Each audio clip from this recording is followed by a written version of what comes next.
And I'm Akira. And you're watching Dante's Boxing Nation.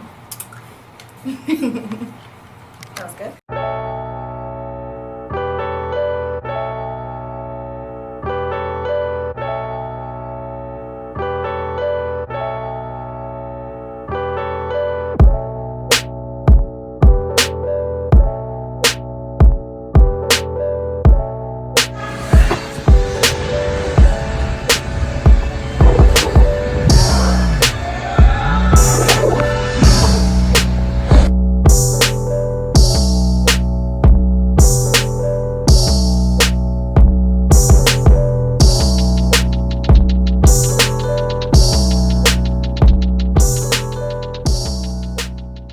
Dante's Boxing Nation, what's going on, guys? I got some really bad news for the racists. Gervonta Tank Davis's alleged victim has just retracted her entire story to the police.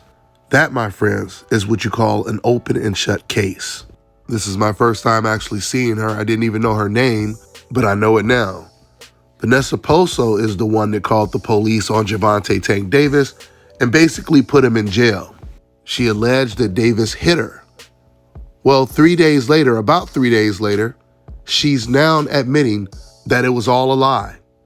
Davis never harmed her, in her own words. She came out and she said these past days have been hurtful and extremely exhausting for all parties involved. I pride myself on being extremely private. This situation was the last thing I wanted to be made public. The state of our relationship has been a fragile space, and Gervonta and I were both at fault for the argument. While emotions were running high, I made an unnecessary call to law enforcement in an intense moment while I was frantic. Gervonta didn't harm me or our daughter. Today, we have sought the help necessary to move forward with our lives. I am confident that we will succeed within our co-parenting dynamic with the counseling provided to us. End quote. So, after Gervonta shared the footage of him being assaulted and abused mentally and physically by this woman, you guys heard me say in that video, could it be possible that the perception of this whole situation is all wrong? Could it be possible that Davis is the victim that has been abused by this woman all along? And when she gets angry, she does everything she can do to try to provoke Davis so she can call the police, even without him harming her. Well, guys, it turns out that's exactly who Vanessa Posso was and is. And that's exactly what she admitted to doing in that statement she just presented. I think the majority of us know some guy that gets abused by his girlfriend. I got so many stories. I remember this one dude, his name was Kyle, and he had this little pretty chick he was messing with. From the outside looking in, it looked like a perfect relationship, right? All of a sudden, I remember Kyle, he shows up with a long scar on the side of his face, right? And for a while, he didn't even talk about it. He didn't want to tell me about it, but eventually he finally told me. He said that his girlfriend hit him in the face with an iron. He told me, he said, she got a serious temper, man. And that's when he started opening up and telling me all the other stuff she had did. And this man had never put hands on her, but she was always putting hands on him. This man would show up with new scars on his face. I mean, it got to a point where it was normal to see. This was some years back, and he finally got away from her. The relationship really didn't last that long. So she was crazy, abusive, but she was really good looking. Which brings me to my main point. You guys know I'm out here in Thailand, and I can tell you what I have learned is, especially when it comes to celebrities that have money living in America, obviously, you want the type of beautiful girl that matches your success, matches your status, right? And surely that's understandable. But if you have to go through things like this, all the looks in the world are not worth it. This woman just admitted that she called the police on Davis, basically out of frustration, out of anger. She was frantic, as she put it. She admits now that it was unnecessary to call the police. Once again, we're talking about calling the police on a black man. She could have got Gervonta killed. That police officer, he could have just walked in their house, pulled his gun out, shot and killed Gervonta Tank Davis for no reason at all. And he wouldn't have even lost his job.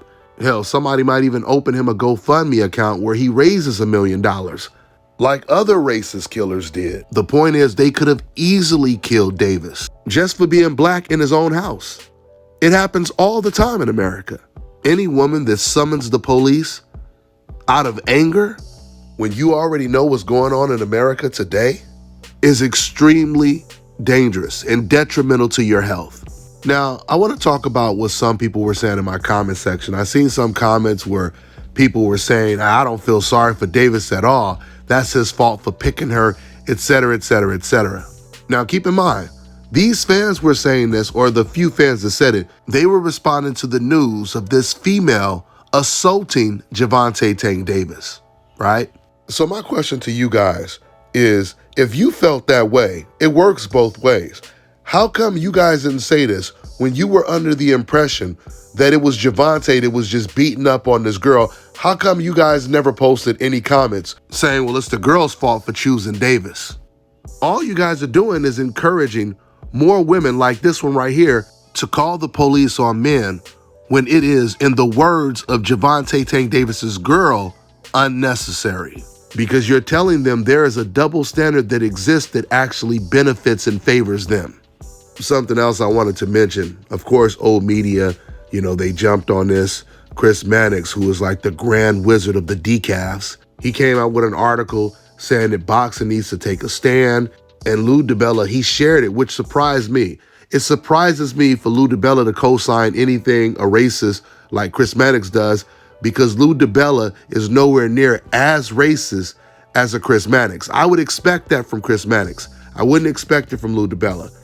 Even the comment that he posted that I told you guys where he says something like, any man that beats on a woman is a piece of crap, no matter how good of a boxer he is, which obviously he was directing that to Gervonta Tank Davis. But since the news of this girl assaulting Davis came out, fans on Twitter, they're giving Lou DiBella hell right now. And now he's slightly revising what he said about Gervonta, but not really retracting it yet. But this is the point that I'm making. Do you guys ever notice whenever we're getting one of those police shootings where once again, there's another unarmed black person getting shot and killed by the police or just some racist person, the first thing the majority of white people usually say is, wait, before we judge anyone, let's wait until all the evidence comes out. Let's wait. Let's completely wait. Let's not jump the gun, right? Not only did old media not say anything about Kovalev when he broke a woman's nose for rejecting him, and unlike Gervonta's girl, Kovalev's victim didn't come out and retract anything that happened. She took pictures, showed the broken nose. She had proof, evidence, everything. And people like Chris Mannix, he never reported on this. He never said boxing needs to take a stand. I mean, look, it's one thing to report on the news as a reporter. You break the news, Gervonta Davis, he's been arrested, whatever the charges are. But for you to write an article like a day after the arrest saying that boxing needs to take a stand against people like Gervonta Tank Davis without knowing any of the details of what happened, and now right after you write the article, this woman comes out and says it was all a lie. He never touched me. He never harmed me or my daughter. Now Chris Mannix actually owes Gervonta Tank Davis an apology.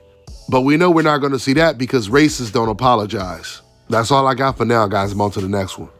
All right, now check this out, guys. If you're looking to repair eczema scars, burns and bruises, dark spots and blemishes, fever blisters, diabetic ulcers, this right here is the perfect product for you guys. It's called Elo Diki Face and Body Oil. Athletes and top-ranking boxers, they're also using it after training to reduce swelling, inflammation, and to ease the pain. So get yours today. Go to elodiki.com, like them on Facebook, and follow them on Instagram. Let me tell you guys about Issa Israel Law Firm. It is a full-service legal practice based in Denver, Colorado, an emerging hub for combat sports and high-altitude training. If you're a fighter inside or outside of the ring and you need a law firm you can trust to fight for you, visit thefighterfirm.com or email help@iilawfirm.com. Legal representation is usually limited to plaintiffs or defendants in Colorado, but iFirm can help anyone in the world with trademarking their business name, logos, and U.S. immigration issues. This brother has been my attorney for a while and helped guide me through all kinds of business and civil issues, so make sure you guys go to thefighterfirm.com.